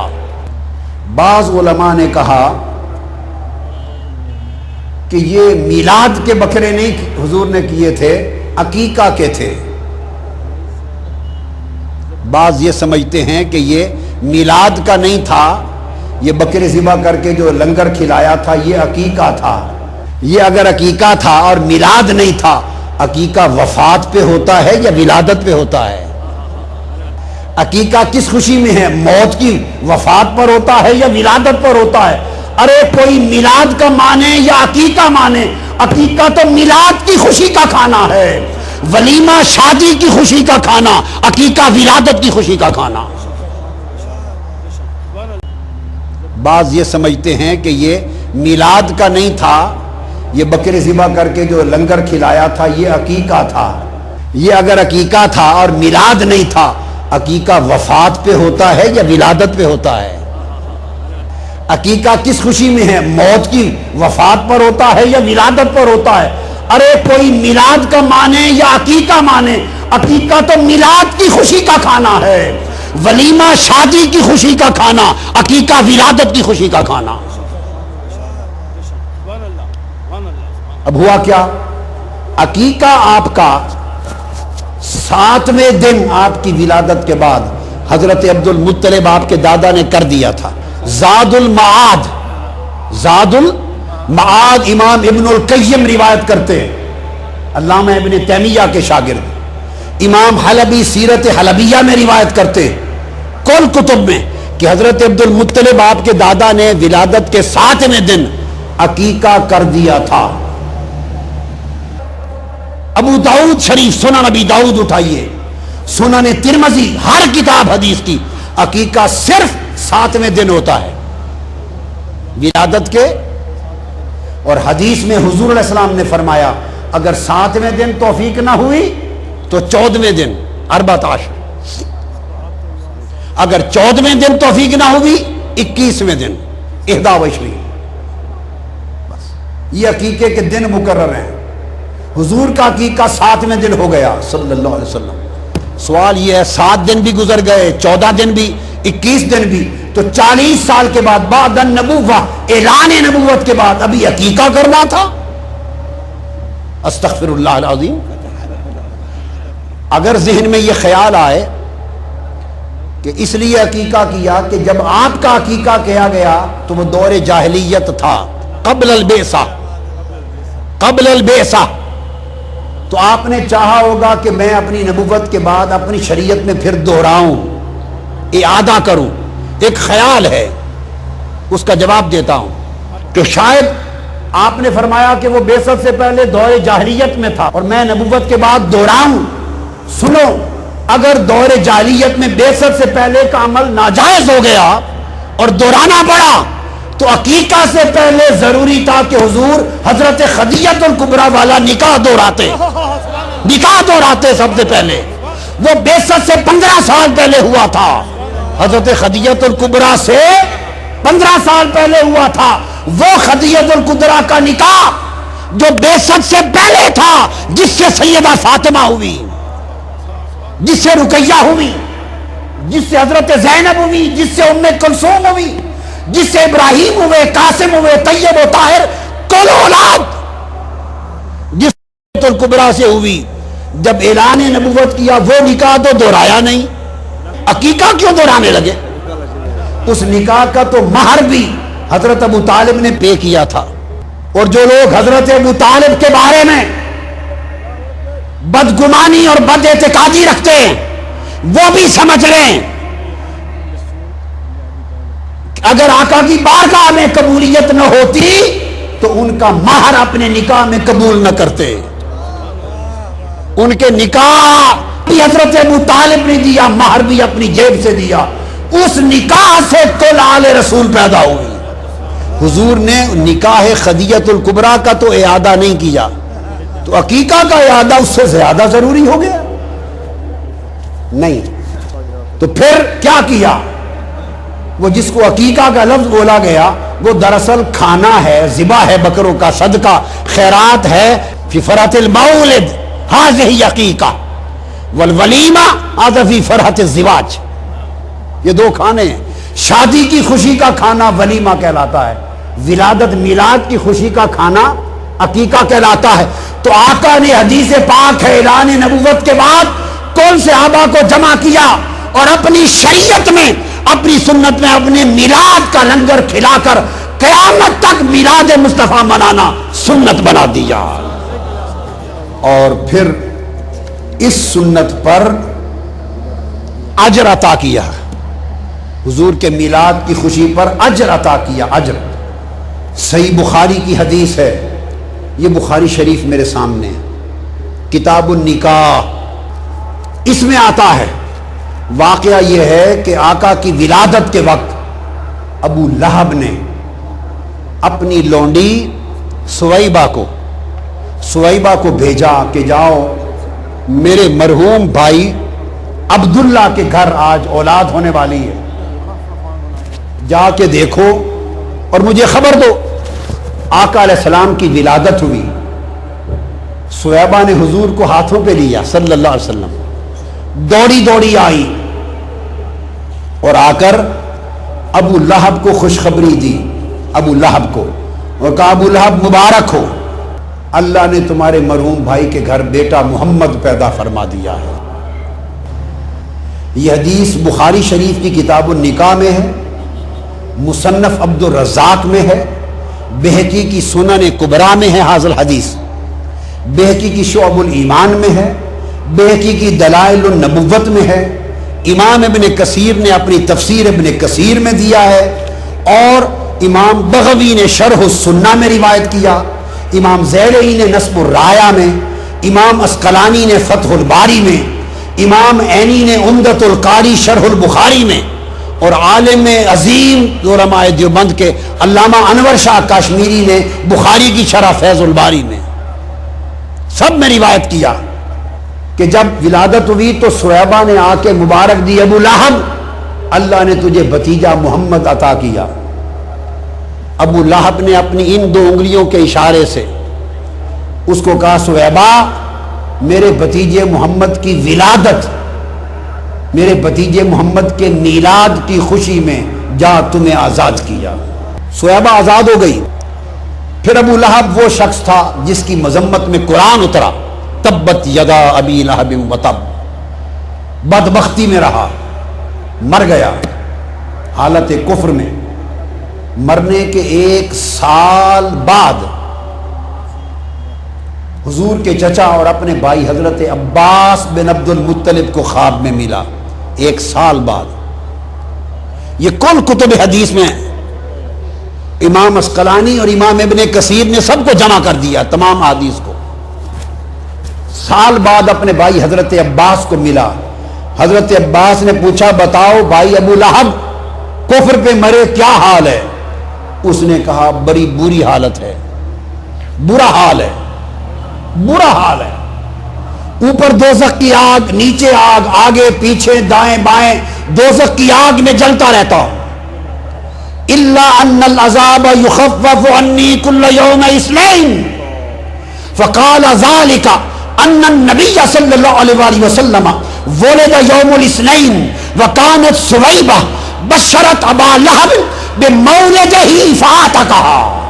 ابو لہب نے کہا کہ پورا سال ہر دن دوزخ کے عذاب میں جلتا ہوں، مگر ہر ہفتے میں جب پیر کا دن آتا ہے اس دن دوزخ کا عذاب مجھ کافر پر بھی، کافر پر دوزخ کا عذاب کم کر دیا جاتا ہے، تخفیف العذاب ہو جاتا ہے. اور میری اس انگلیوں سے ٹھنڈا پانی نکلتا ہے، آگ کا عذاب کم ہو جاتا ہے اور ٹھنڈا پانی نکلتا ہے، کچھ راحت آتی ہے اور دوزخ کی پیاس اس ٹھنڈے پانی سے بجھاتا ہوں جو ان انگلیوں سے نکلتا ہے.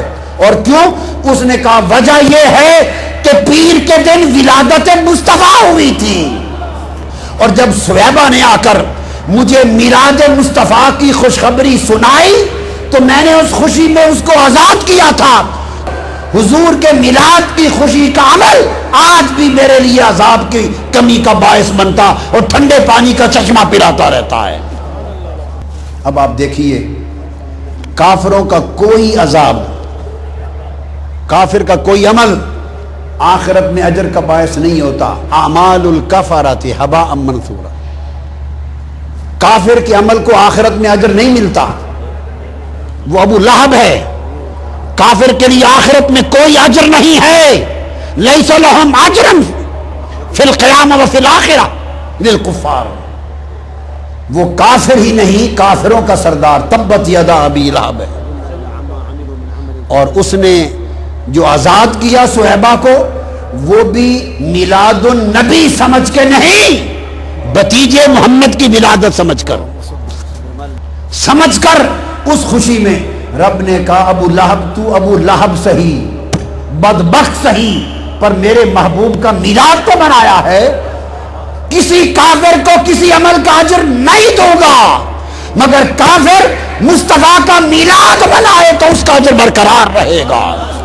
امام نووی فرماتے ہیں، جن کی کتاب ریاض الصالحین سعودی عرب کی ہر مسجد میں اور کل عرب کی ہر مسجد میں پڑھی جاتی ہے، امام نووی، اور اسی طرح بغوی شرح سنہ میں امام بغوی، وہ فرماتے ہیں امام بغوی، ھذا خاص بہ اکراما لہ، یہ خاص حضور کے اکرام میں ہے۔ ہر کافر کا ہر اجر برباد ہے، مگر کافر ہو اور میلاد مصطفیٰ کا عمل ہو وہ برباد نہیں جاتا۔ ارے حضور کے میلاد کی خوشی کافر بھی منائے تو آخرت میں اسے بھی اجر ملے، اور اگر حضور کے میلاد کی خوشی مسلمان منائے اور میلاد النبی سمجھ کے منائے تو اندازہ کریں اس کے اجر کا عالم کیا ہوگا۔ اس نبی کا میلاد مناؤ اور میلاد مصطفیٰ پہ جشن منایا کرو، فلیفرحوا، میلاد مصطفیٰ پہ خوشیاں فرحتیں منایا کرو، میلاد مصطفیٰ کی خوشی میں دیوانہ ہو جایا کرو، مجنون ہو جایا کرو۔ مجنون لیلا کے شیخ نے بتایا تھا، لیلا کے کتے کے پاؤں چومتا تھا۔ کسی نے پوچھا پاگل ہو؟ اس نے کہا میں نہیں، تم پاگل ہیں، کتے کے قدم چومتا ہوں اس لیے نہیں کہ کتا ہے، اس لیے کہ لیلا کی گلی سے گزر جاتا ہے۔ ارے عاشق لوگ تو اس نسبت کی قدر کرتے ہیں، اور خدا جو اس کے مصطفیٰ کی ولادت کا جشن مناتا ہے، اس پر صدقہ اور خیرات کرتا ہے، چراغاں کرتا ہے، ولائم کرتا ہے، اپنی خوشیاں مناتا ہے، خدا کی عزت کی قسم رب کائنات اسے بخشش کا پروانہ عطا کر دے گا۔ اس لیے سنیے کہ مرنے کے بعد حضور سے نسبت جوڑ لو، حضور کی غلامی میں فنا ہو جاؤ، فنا ہو جاؤ، حضور کے عشق میں جیو، حضور کی محبت میں مرو، ترانے گایا کرو حضور کی خوشیوں کے، حضور سے پہچان پیدا کرو، حضور سے تعلق پیدا کرو۔ اس لیے کہ قبر میں سن لو، کمپلسری سوال، واجب اور ضروری سوال ایک ہونا ہے، باقی دو سوال اختیاری ہیں، آئے جواب آ گیا، نہ آیا نہ آیا۔ مدار مغفرت ایک سوال پر ہے، اور وہ یہ کہ تاجدار کائنات کا چہرہ سامنے ہوگا، پوچھا جائے گا بتا اس کے لیے تو کیا تھا، اس کے لیے تیرا عقیدہ کیا تھا۔ بخاری نے صحیح بخاری میں 7 مقامات پر یہ قبر میں سوال کی حدیث روایت کی ہے۔ قبر میں امام بخاری نے ایک مقام کے سوا، کیا ایک مقام کے سوا 6 مقامات پر امام بخاری نے کسی جگہ 3 سوالوں کا ذکر نہیں کیا۔ خدا کی قسم یہ صحیح بخاری میرے ہاتھ میں ہے، امام بخاری نے ہر جگہ ایک ہی سوال کا ذکر کیا ہے کہ قبر میں مصطفیٰ کا پوچھا جائے گا، بس اس نبی کا میلاد مناؤ۔ اور اس نبی سے دور کیوں ہوتے ہو؟ اس نبی سے بیگانہ کیوں ہوتے ہو؟ عن انس بن مالک قال قال رسول اللہ صلی اللہ علیہ وسلم ان العبد اذا وضع في قبره وتولى عنه اصحابه وانه ليسمع قرع نعالهم اتاه ملكان فيقعدانه فيقولان، فرمایا جب مردہ مرتا ہے اور اسے قبر میں دفن کرتے ہیں اور دفن کرنے والے پیچھے مڑتے ہیں تو ابھی میت مڑنے والوں کے قدموں اور جوتوں کی آہٹ سن رہا ہوتا ہے، پیچھے دفنا کے ہٹنے والوں کے پیروں کے قدموں کے نشان سن رہا ہوتا ہے کہ دو فرشتے آ کے اٹھا لیتے ہیں۔ متفق علیہ حدیث، انس بن مالک روایت کرتے ہیں فرشتے اٹھا لیتے ہیں اور اٹھا کر ایک ہی سوال پوچھتے ہیں، کچھ اور نہیں پوچھتے، کہتے ہیں بتاؤ ما کنت تقول فی ھذا الرجل لمحمد، ایک ہی بات بتا اس محمد کے بارے میں کیا کہتا تھا صلی اللہ علیہ وسلم۔ فرمایا فاما المؤمن، اگر مومن ہے تو حضور کا کلمہ پڑھ دے گا، پہچان لے گا، اور فرمایا جو ہی حضور کو پہچان لے گا تو حدیث میں فرمایا قد، اس کو دکھایا جاتا فیقال له انظر الى مقعدک من النار قد ابدلک اللہ بہ مقعدا من الجنہ، فرمایا جائے گا دیکھ ادھر دوزخ ادھر جنت کا، اگر تو مصطفیٰ کی پہچان نہ کرتا تو تیرا ٹھکانہ دوزخ تھا، بھلے نمازیں پڑھتا، پھر روزے رکھ، حج کر، مدرسے بنا، تبلیغیں کر، جو چاہے کر، فرمایا اگر مصطفیٰ کو نہ پہچانتا تو تیرا ٹھکانہ دوزخ تھا، یہ مصطفیٰ کی پہچان کا صدقہ ہے کہ تیری دوزخ جنت میں بدل گئی۔ ایک حدیث پھر بخاری اور مسلم کی متفق ہے، دوسری حدیث میں بتانا چاہتا ہوں امام بخاری کا عقیدہ کیا ہے۔ حضرت اسماء بنت ابی بکر، حضرت ابو بکر کی صاحبزادی، حضرت عائشہ کی ہمشیرہ رضی اللہ تعالی عنہ، وہ روایت کرتی ہیں ان النبی صلی اللہ علیہ وسلم قال، حضور نے فرمایا لقد اوحی الی انکم تفترون فی القبور، حضور نے فرمایا مجھ پر وحی ہوئی ہے کہ لوگوں قبروں میں تمہارے ایمان کا امتحان ہوگا، تفتنون فی القبور، تمہارا امتحان ہوگا۔ صحابہ نے عرض کیا یا رسول اللہ ہمارے ایمان کا کیا امتحان ہوگا؟ خدا کی قسم امام بخاری روایت کرتے ہیں ایک ہی سوال پر امتحان ہوگا، بس ایک سوال پر، اٹھا کے دیکھ لیجئے۔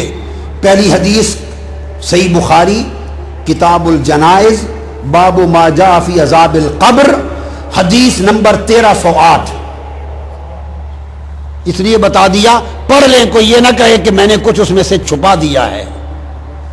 پھر حدیث صحیح بخاری کتاب الوضو باب من لم یتوضا، حدیث نمبر 182، صحیح بخاری کتاب الجمعہ حدیث نمبر 880، اٹھا کر دیکھیے بخاری کا عقیدہ۔ حضور نے فرمایا قبروں میں تمہارے ایمان کا امتحان ہوگا۔ عرض کیا یا رسول اللہ کیا امتحان ہوگا؟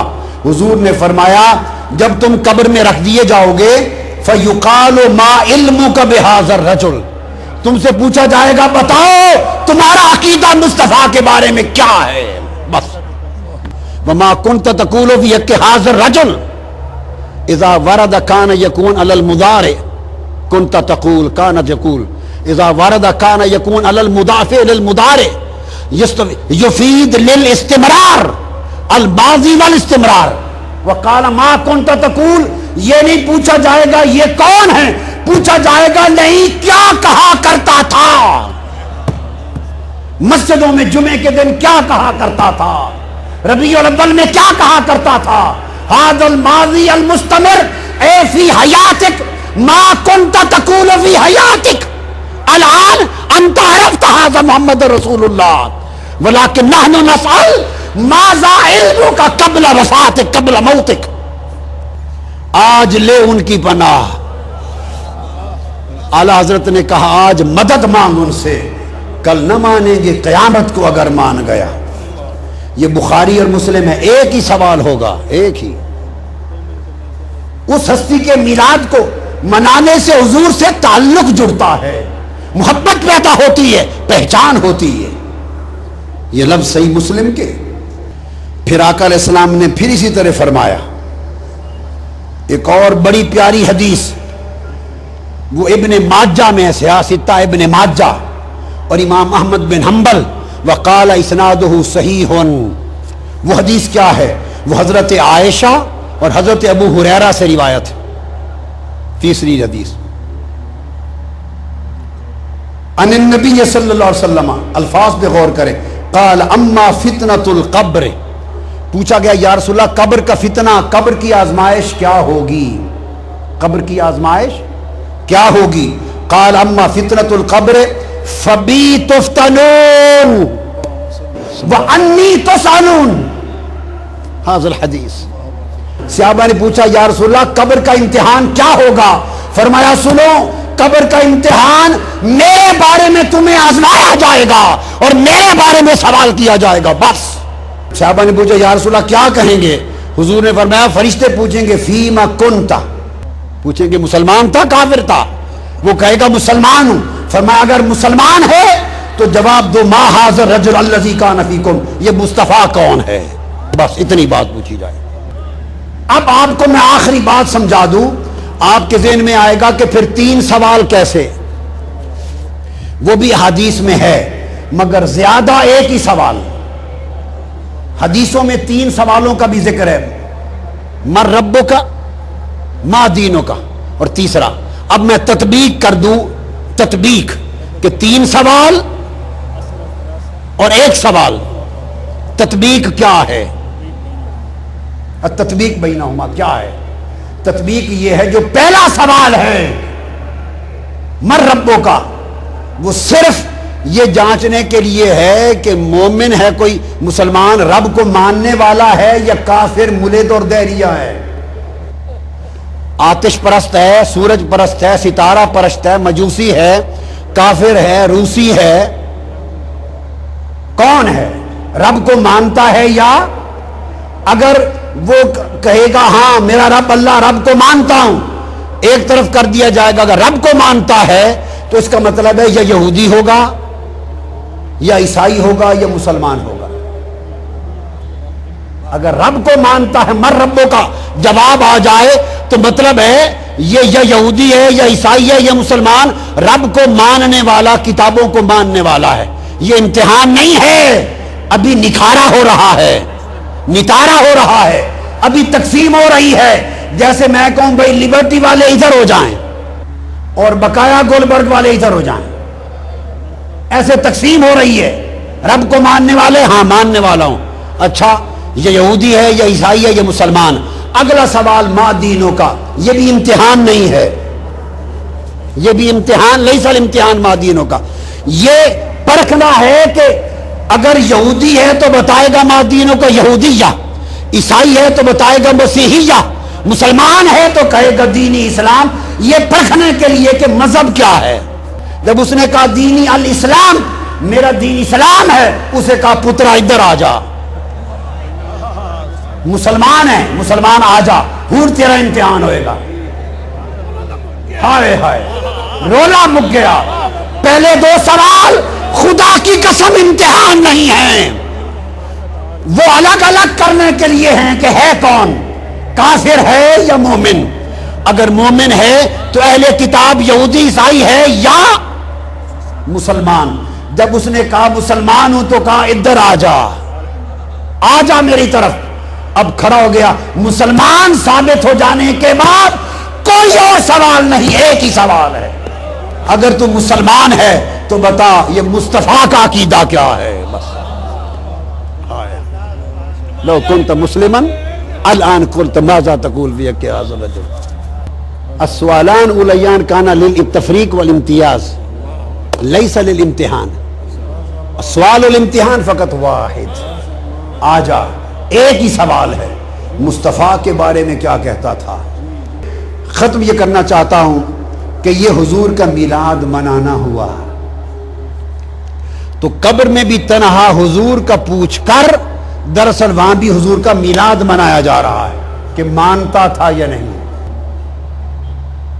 یہ کتاب ہے تاریخ مکہ پر، اور امام محمد بن جار اللہ ظہیرہ القرشی ان کی کتاب الجامع اللطیف مکہ اور کعبہ کی تاریخ پر کل کتب اٹھا کے دیکھیے، مکہ اور مدینہ کا میلاد کا جشن موجودہ حکومت جب سے آئی ہے 75 سال 1924 کے بعد بند ہوا ہے۔ بعض لوگ یہ سمجھتے ہیں جی اصل اسلام تو وہاں سے آیا، اصل اسلام تو عرب سے آیا، مکہ مدینہ سے، وہاں تو مناتے نہیں ہیں تو آپ کیوں مناتے ہیں؟ یہ سوال ذہنوں میں آتا ہے نا۔ سن لو، اسلام آیا تو وہاں سے ہی، مگر ان پچھلے 75 سالوں میں نہیں آیا، 1400 سال پہلے آیا تھا۔ بابا یہ جو میلاد نہیں منایا جاتا، اس مذہب کی عمر 75 سال ہے۔ اس سے پہلے صدیوں سے حرم کعبہ میں میلاد کا جشن منایا جاتا تھا۔ حتیم اور حرم کعبہ میں کل حنفی، شافعی، مالکی، حنبلی علماء، قاضی، حکام جمع ہوتے، اور اہل مکہ مشل بردار، فانوس بردار جلوس نکالتے تھے چراغ اٹھا کر، اور مشل بردار جلوس لے کر مکہ کی گلیوں سے گزرتے ہوئے بی بی آمنہ کے گھر پہ جاتا تھا۔ اور مکہ مدینہ میں صرف سمجھ لیں حکومت نے باہر سے بند کیا ہے، گھروں میں اہل مدینہ اہل مکہ آج بھی مناتے ہیں۔ میں ہر سال ربیع الاول میں اہل مکہ اہل مدینہ کے میلاد میں شریک ہوتا ہوں اور کھڑے ہو کے سلام پڑھتے ہیں، مکہ اور مدینہ میں کھڑے ہو کے سلام پڑھتے ہیں۔ یہ سب عرب بیٹھے ہیں آپ کے سامنے۔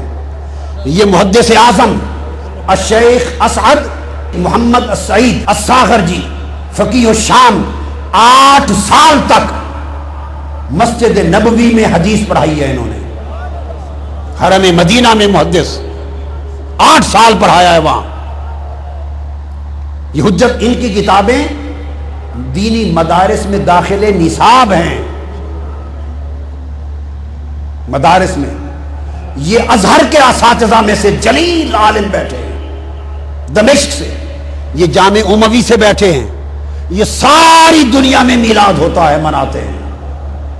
صرف اتنا سا حصہ ہے جہاں نہیں ہوتا، کل آٹے میں نمک برابر، باقی ہر جگہ دنیا میں عرب و عجم میں ہوتا ہے۔ امام ابن حجر مکی نے کہا ہمارے زمانے میں میلاد ہوتا تھا۔ امام زرقانی نے کہا، فرماتے ہیں لا یزال اہل الاسلام یحتفلون بشہر مولدہ ویعملون الولائم ویتصدقون فی لیالیہ بانواع الصدقات ویزرون الزرور والمبرات والمسرات۔ کل دنیا کہتے ہیں اہل اسلام حضور کا میلاد مناتی، صدقے ہوتے ہیں، ولیموں کی طرح کھانے ہوتے ہیں، شادیوں کی طرح خوشیاں ہوتی ہیں۔ یہ کل ائمہ محدثین نے یہ تمام تفصیلات بیان کی ہیں۔ امام قسطلانی نے کہا لا زال اہل الاسلام یحتفلون بشہر مولدہ ویعملون الولائم المواہب اللدنیا۔ کل عالم اسلام حضور کا میلاد مناتا ہے۔ ملا علی قاری نے کہا دنیا ساری میلاد مصطفیٰ مناتی، اور فرمایا میں مصر گیا اور پہاڑ کی چوٹی پر بادشاہوں کی ایک محفل میلاد میں خود شریک ہوا۔ امام ابن کثیر لکھتے ہیں، امام ابن کثیر البدایہ والنہایہ میں، اور علامہ ذہبی سیر اعلام النبلاء میں لکھتے ہیں کہ سلطان صلاح الدین ایوبی جو صلیبی جنگوں کے ہیرو ہیں، ان کا خاندان عظیم الشان میلاد مناتا، اور سلطان صلاح الدین ایوبی کا بہنوئی ان کا شاہ ابو سعید المظفر اتنا بڑا میلاد مناتا کہ 5000 بکرے بھون کے لوگوں کو حضور کے میلاد کی خوشی میں کھلاتے، لاکھ برتن مٹھائی کے، 30,000 تھال، اور زور سے لے کر فجر تک حضور کے میلاد میں نعتیں ہوتی، محفل سما ہوتی، اور ابو سعید مظفر حضور کے میلاد کی خوشی میں وجد و رقص کرتا تھا۔ تو جو بات بتانا چاہتا ہوں، جلال الدین سیوطی نے لکھا کل جہان میں میلاد کا ہونا، ملا علی قاری نے کتاب لکھی، شمس الدین جزری نے لکھی، محدث ابن الجوزی نے لکھی، امام نووی کے شیخ امام ابو شامہ نے کہا، امام ذہبی نے کہا، اس طرح امام شمس الدین ناصر دمشقی نے کہا، ابن حجر اسقلانی نے لکھا، امام قسطلانی نے لکھا، امام نصیر الدین نے لکھا، امام جمال الدین نے لکھا، اور اس طرح امام یوسف بن الشامی نے لکھا، محمد بن یوسف الصالحی الشامی صاحب سیرت الشامیہ نے لکھا، امام ابن حجر مکی نے لکھا، شیخ عبدالحق محدث دہلوی نے لکھا، امام زرقانی نے لکھا، شاہ ولی اللہ کے والد شاہ عبد الرحیم دہلوی فرماتے میں ہر سال میلاد مناتا، ایک سال پیسے نہیں تھے، ایک سال شاہ ولی اللہ مجھے والد، تو میں نے چنے لے کے حضور کے میلاد کی خوشی میں تقسیم کر دیے چنے، رات حضور کی زیارت ہوئی، فرمایا عبد الرحیم تیرے چنے بھی ہمیں پہنچ گئے۔ اور شاہ ولی اللہ محدث دہلوی امام الہند شاہ ولی اللہ محدث دہلوی فیوض الحرمین میں لکھتے ہیں کہ میں خود مکہ میں محفل میلاد میں شریک تھا، شاہ ولی اللہ فرماتے ہیں، اور دوران محفل میلاد مولد پر میں نے اچانک مراقبے میں نور دیکھا، انوار، میں نے مراقبہ کیا کہ یہ نور کیسا ہے، فرماتے ہیں جب مراقبہ کیا تو پتا چلا کہ دو نور ملے ہوئے ہیں، میلاد مصطفیٰ کے ذکر کا نور اور ملائکہ کا فرشتوں کا نور جو حضور کی محفل میلاد میں آئے ہیں۔ یہ شاہ ولی اللہ محدث دہلوی فرماتے ہیں۔ حاجی امداد اللہ مہاجر مکی رحمت اللہ علیہ جو مولانا رشید احمد گنگوئی کے شیخ، جو مولانا قاسم نانوتوی کے شیخ، جو مولانا اشرف علی تھانوی کے شیخ، کل علماء جو بند اکابر کے شیخ، حاجی امداد اللہ مہاجر مکی سے پوچھا کہ محفل میلاد کا حکم، کہتے ہیں اس میں برکت ہے، کوئی مانے یا نہ مانے کل اہل حرمین کرتے ہیں، ہمارے لیے حرم مکہ مدینہ کی حجت کافی ہے، اس زمانے ہوتا تھا۔ تو دوستو گفتگو یہاں پہ ختم کی کہ آقا علیہ السلام کا جشن میلاد قرآن سے ثابت، حدیث سے ثابت، سنت نبوی سے ثابت، ائمہ محدثین سے ثابت، کل تاریخ اسلام سے ثابت۔ خوش نصیب ہیں وہ جنہیں یہ سعادت میسر ہے، ملایا کرو، خرچ کیا کرو، اس سے بڑی خیرات کوئی نہیں اور اس سے بڑی مسرات کوئی نہیں ہے۔ اللہ رب العزت اس کے صدقے ہماری دنیا اور آخرت سنبھال دے، اور حضور کی غلامی میں ہمیں حضور کی اتباع، حضور کی محبت اور اسوہ حسنہ کی توفیق عطا فرما دے۔ وما علینا الا البلاغ۔ علیک یا رسول اللہ صلی اللہ علیک یا حبیب اللہ صلی اللہ علیک یا رسول اللہ صلی اللہ علیک یا حبیب اللہ صلی اللہ صلی اللہ صلی اللہ صلی اللہ صلی اللہ صلی اللہ صلی اللہ علیک یا رسول اللہ صلی